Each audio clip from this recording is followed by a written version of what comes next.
agreed to build this house for Theodore Wirth, to get him to come here and build our park system for us. Frankly, the house cost $10,000 to build. I think we got the better deal. Today, you will tour the house, and you will have the opportunity, if you like, to purchase the book, The Theodore Wirth. This book, he raised private funding, and he privately published the book during his retirement, and it was completed shortly before his death. And it was written downstairs in this house. I just want to give a couple instructions. If you should decide to purchase the book today, you will be coming to Ted Wirth, his grandson and namesake, to pick it up in the office where it was written. Today we have Park Commissioner Tracy Nordstrom. Well, good morning, everyone. It's always an honor to get to come to the Theodore Wirth house. I live not too far away, so my 3 kids and I, my other 2 are over there, got to ride our bikes here today. And Joan said that today was a special day, not only in honor of the book, which I have an original signed copy of. I feel very honored to say that it's part of my collection and I'm reading it. Today is also a day in celebration of children, who Theodore Wirth was very mindful of in his designs. And I have to say, I'm a 4th generation Minneapolis resident and have always loved the Minneapolis parks. I grew up over near Lyndhurst.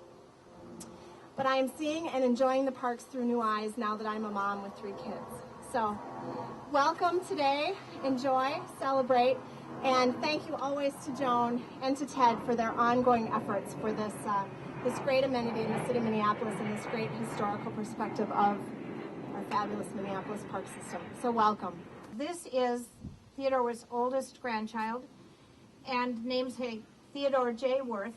And just briefly, I want to tell you that 3 generations of Wirths designed and developed parks. Theodore Wirth we got here in Minneapolis, but he started his ideas in Switzerland when his mother had a rose garden around their house. He did start his career in Switzerland, had his education, went and apprenticed in London and Paris. He's the only superintendent we have ever had that was educated to be a park designer and park planner, otherwise known as a landscape architect. Today is a day about children in particular, and we work with students quite often when they find us until we have the house permanently so that we can educate children right here all the time.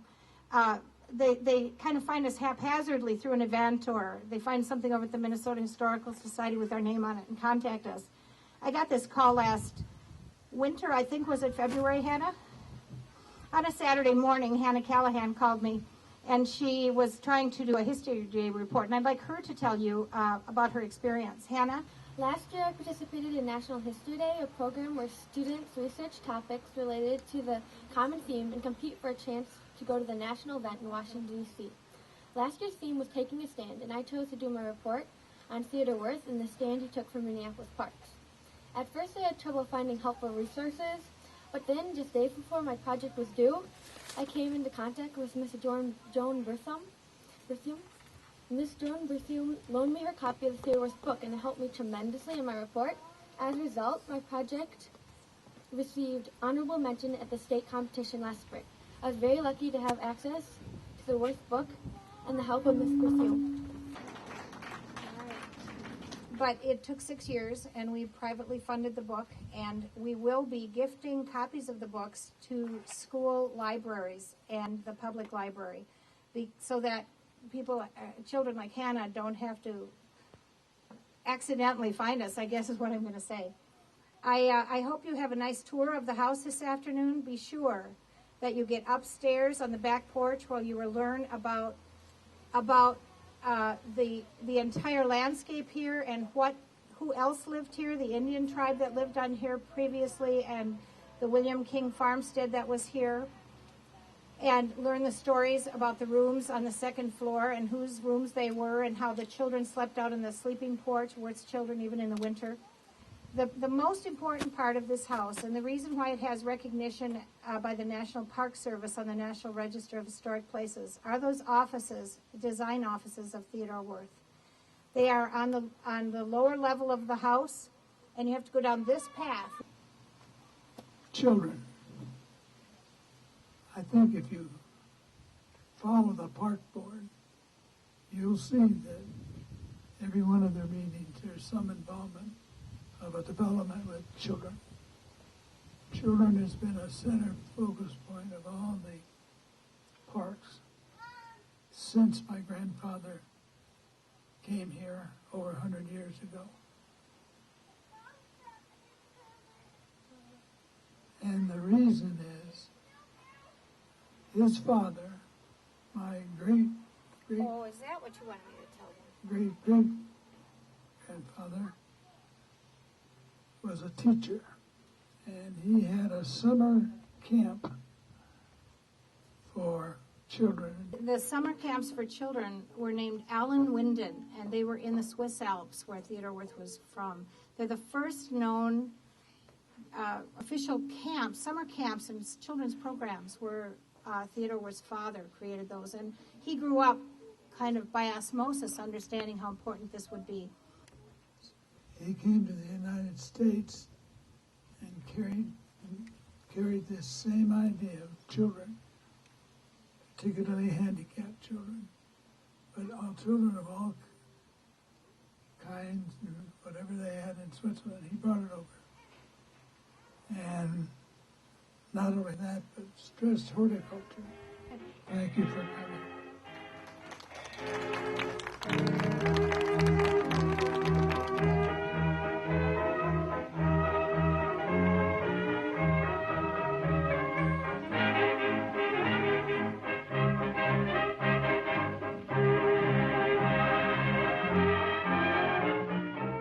This board represents how Minneapolis brought Theodore Wirth to come work in our community. He was a very well-established park board commissioner. Probably not, commissioner is probably the wrong term there, in Hartford, Connecticut. And this is the home that he had there that we had to bribe him away for. And so in 1905, he was invited over to Minneapolis by Charles Loring. He did accept the offer with 3 conditions. One was that we would bring his assistant with him. 2, we would supply him with a driver since he didn't have a driver.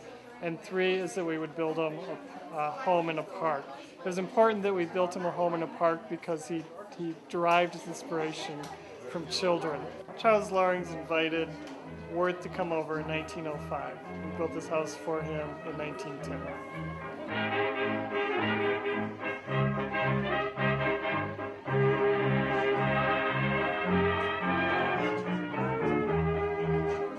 Wirth was a horticulturist, one of the first superintendents, and I believe one of the only to be a horticulturist.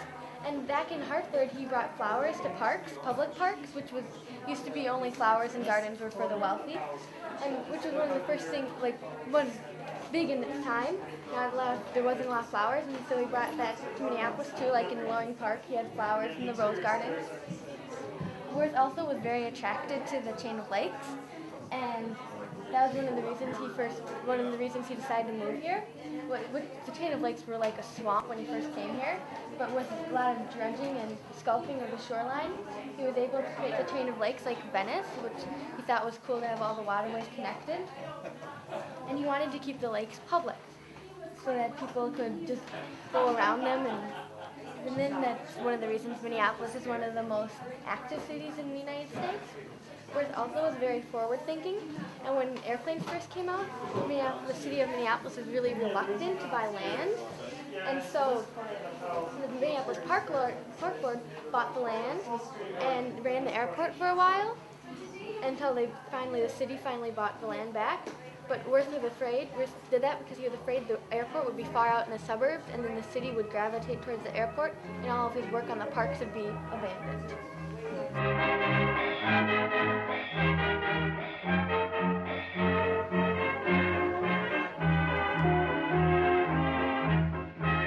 I'd just like to point out to you that this is Theodore Wirth, just prior to his embarking on his career in the United States. And he's featured with his family here who were very influential in his life. His father was a school teacher and also established summer camps for children in Switzerland.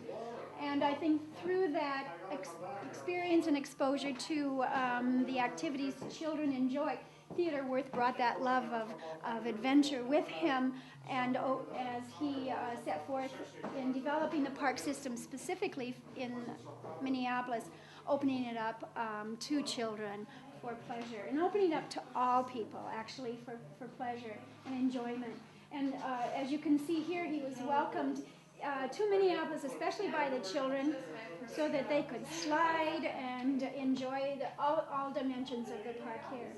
When he first came to the United States, he was commissioned to do work in Central Park and also along the Riverside Park system in New York.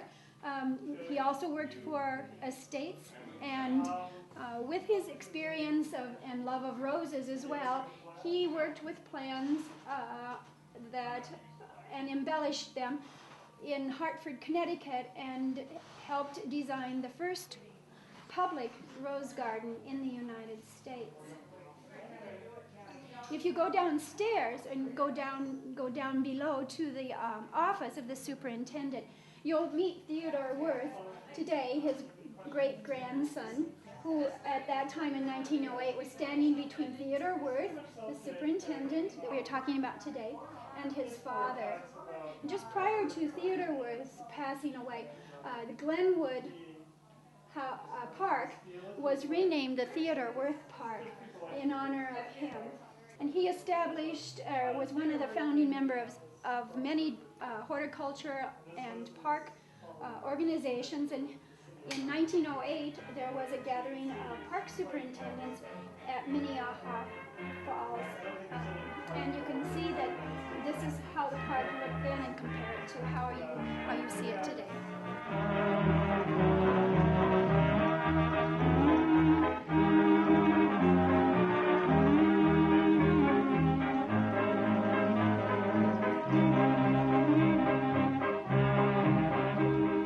This is where Theodore's children slept, and Theodore slept there. And they would sleep here all year round. And in the winter, they didn't have windows, so they just have screens, and they'd wake up and have to shake the snow off their blankets. And the reason why they slept here is because, Theodore's room was right there, and the kids were kind of naughty, and so they would escape through the windows and try to get out, and their dad would hear the first stair on the main stairway is kind of creaky, so the dad would hear and would get caught. And their regular bedroom is over there where they kept their desk and their closet and toys and stuff.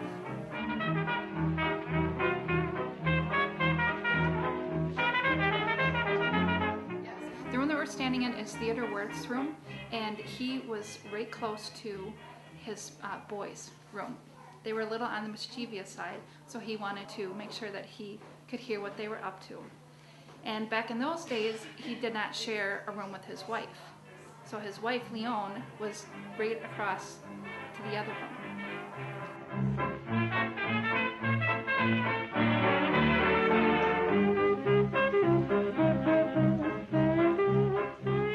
When Theodore Wirth became superintendent of parks in Hartford, Connecticut, one of the first things he did was to create the first public rose garden in the country.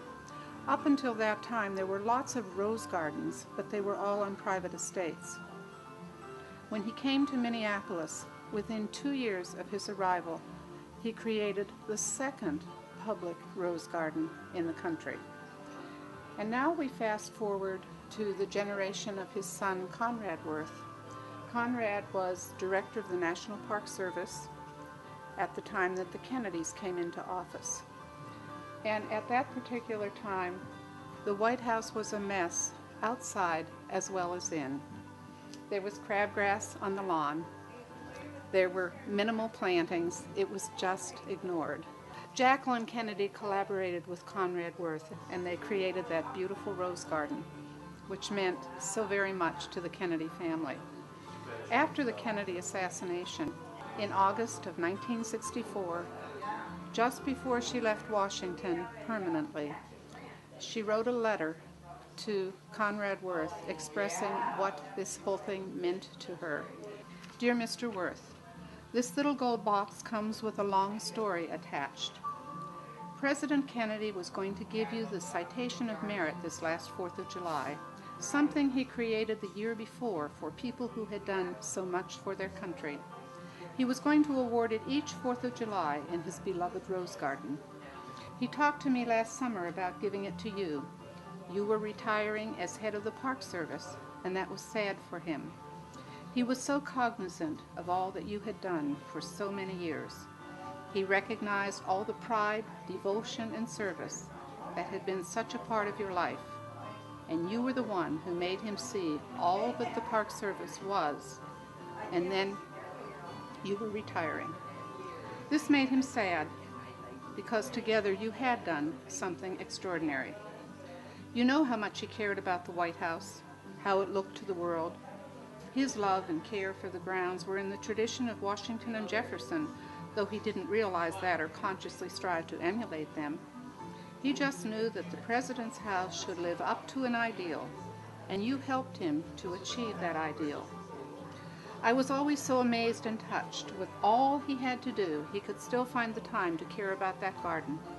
He loved the rose garden. It brought him so much peace, to gaze out at green lawns instead of crabgrass. He was so proud when it looked beautiful. And then he started to receive heads of state there instead of at Andrews Air Force Base. He was aware that it was you who made it all possible, and was relieved and sure that the White House would stay the vision once it was safely under the guardianship of the National Park Service. Now he is gone, and you no longer head the parks, but the two of you will always be linked together, and you made possible for him some of the happiest hours, for which I am grateful to you forever. Once I knew this last winter that he would never be able to give you the citation which he had planned, I had this little box made, but I kept putting off giving it to you. It would have revived so many memories. Now that I am about to leave Washington, I feel I must send it to you as a poor substitute for what you would have had from President Kennedy. Please accept it with our devotion, and please know that all you did was appreciated more than I can ever express. This was written by Jacqueline Kennedy on August the 22nd, 1964.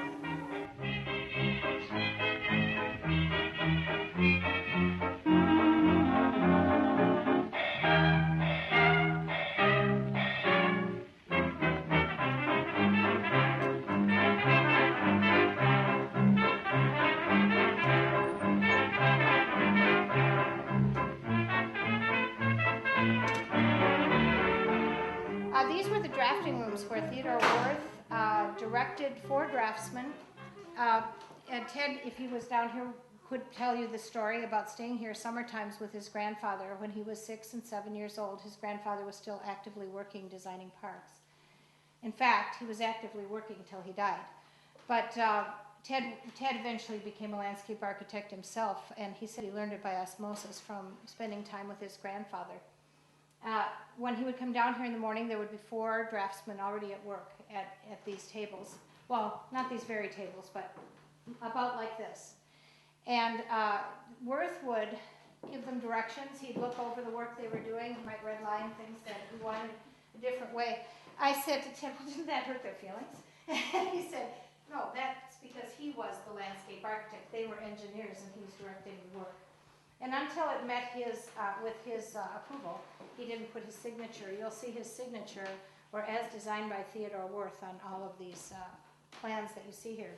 And I want you to know that these plans are just a smidgen of the plans that he did. He came into these rooms with his grandfather as a child, watched him with these draftsmen. He says he learned from his grandfather by osmosis. And then he would go with his grandfather into this office where his grandfather would do his own work. He had a little drafting table in there as well. And then there's a side door, which you can tell when you go out this hallway here. It's been covered over the years with paneling, and we can't wait to restore that room, by the way. And that he would go out the door there, and his driver would meet him at the end of the path. For all the years that Theodore Wirth was a superintendent and all the way through his retirement, Minneapolis provided him with a car and a driver. And some people might think that that meant he was an egotistical person or something like that, but it's not true. It was this. He didn't know how to drive. He never did learn how to drive a car.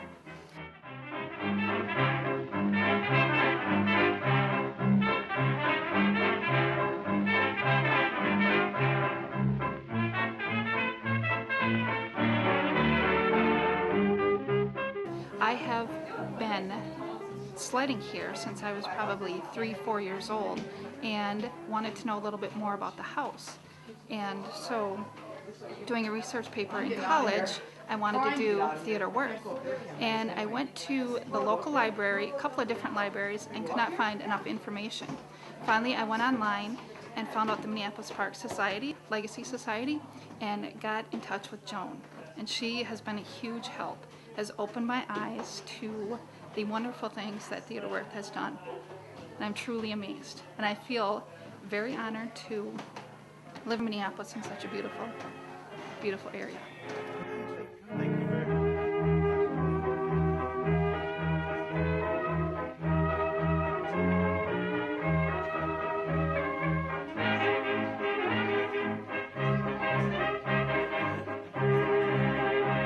And there you are in the middle, right? Yeah. Father and my grandfather. That's a great picture, isn't it? And so that's what she did. Wow, that's neat to have. I just like to say that.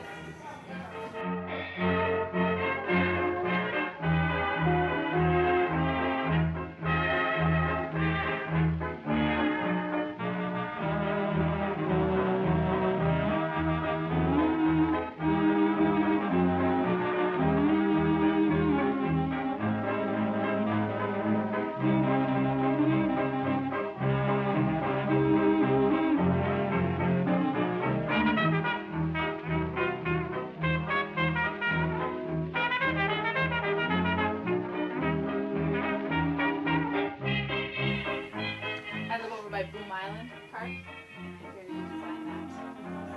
Oh. I live overlooking that park. I don't even feel like I live in the city.